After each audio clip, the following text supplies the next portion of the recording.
Virginia lawmakers begin to tackle weed sales 3 years after legalization. That's right. 3 years after legalization, small amounts of marijuana for adults, Virginia lawmakers are finally moving ahead with efforts to create a marketplace for adult use cannabis.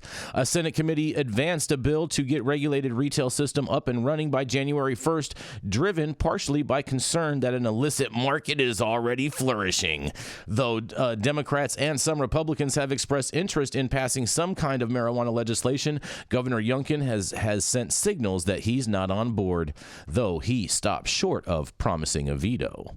The Senate's Cannabis subcommittee opted for a bill that would allow the Virginia Cannabis Control Authority to issue retail licenses as of on July 1st, but not allow sales until January 1st. The subcommittee weighed Rouse's bill against a measure from Senator Adam P. Eben, a Democrat from Alexandria, which would have allowed existing medical marijuana companies to start selling adult use cannabis as of July 1st. The medical marijuana firms would also have to pay a $1 million licensing fee.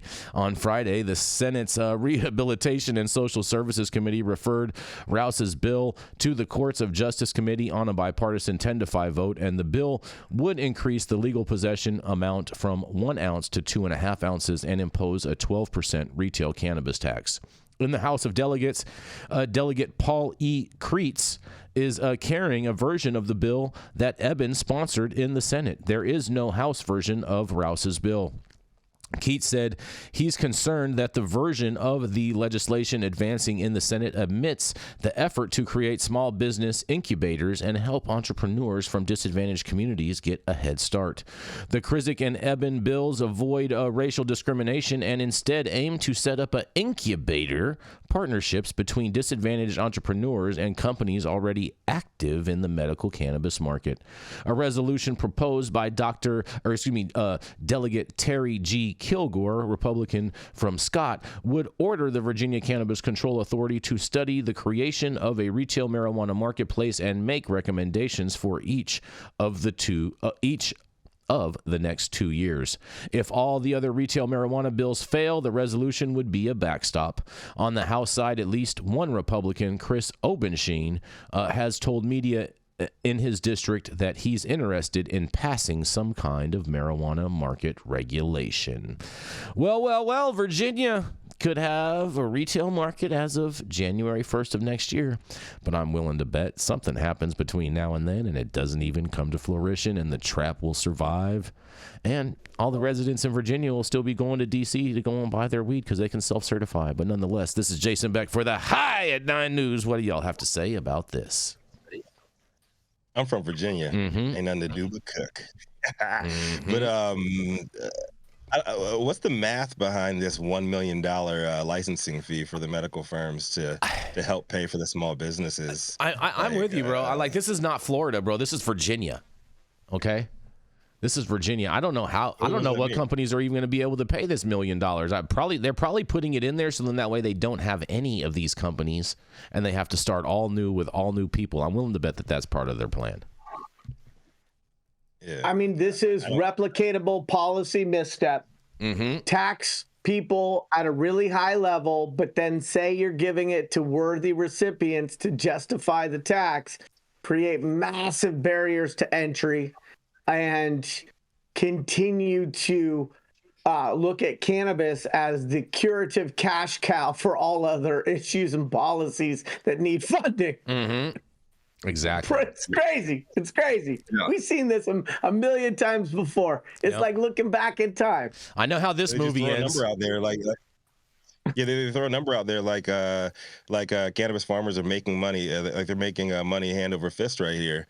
And I was like, oh yeah, $1 million is going to help all the other ones. Rising tides, raise all ships and all that. But I mean, I'm feeling that Austin Powers guy, and the licenses will be $1 billion. Come on, it's crazy. I mean, I wonder. I love that, Yarl. I wonder where is all of this $1 million designated to go to in the state? Please. What are they going to be paying? Yeah, but they're not. Rehab. They're gonna be looking for the unlicensed grows like they're doing here in Operation Thor's Hammer of California. I think that's what they're gonna do. The money the money's going to go to police, law enforcement, and drug rehab. That's usually always where it's earmarked for. And this is like the East Coast. Listen, East Coast, Virginia, New York included, whoever over there. Listen, the mafia had it like they didn't lean on people so bad to where they went out of business. Like maybe you guys got to take a page out of the mafia's book out there and say, hey, look, lean on these businesses a little lighter. Let them make some money so that they can pay your VIG. Mm-hmm. Come on. Right. Yeah. Exactly. Or they didn't make them pay like all that money up front. They collected their taxes on the back end. Mm-hmm. And wait to see what they're making first before they're like, oh yeah, give me $1 million and they're gonna let you operate. Yeah, you just give me $1 million. We'll let you do whatever you want to do. Go for it.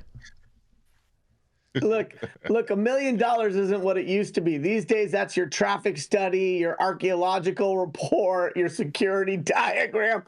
I mean, the thing is, we need to shatter two false premises. One, which is that heavily taxing cannabis is a sustainable model, and two, that allocating those cannabis taxes towards worthy programs and recipients is fair to the fledgling regulated cannabis industry. Because who doesn't love orphans with cleft palates that need to be supported? And so they pick these great programs to support, but they're still taxing, which is at the end of the day just supporting the trap. Exactly. It's supporting the trap, and it's supporting all these bureaucrats that really could never get like real jobs. Never.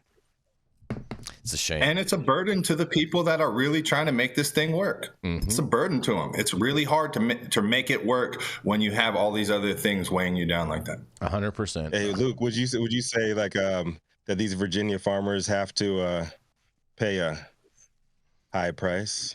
Oh, a very high price. Very nice. They have to pay a high price just to be able to have weed for the people. Mm-hmm.